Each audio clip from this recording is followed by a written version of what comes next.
మాంసాహారం తినేవాళ్ళు శివాభిషేకం చేయొచ్చా, శివారాధన చేయొచ్చా? ఇది చాలా మందికి ఉన్న ధర్మ సందేహం.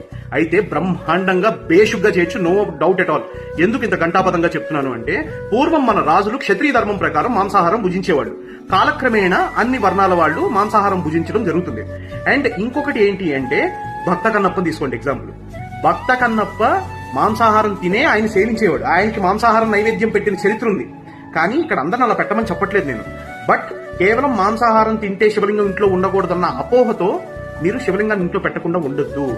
ఎందుకంటే మీరు ఎప్పుడు శివారాధన చేస్తారు? మార్నింగ్ టైం అభిషేకం చేస్తారు కదా. మార్నింగ్ మీ పూజ కంప్లీట్ అయిన తర్వాత మధ్యాహ్నమో సాయంత్రమో మాంసాహారం సేవిస్తారు.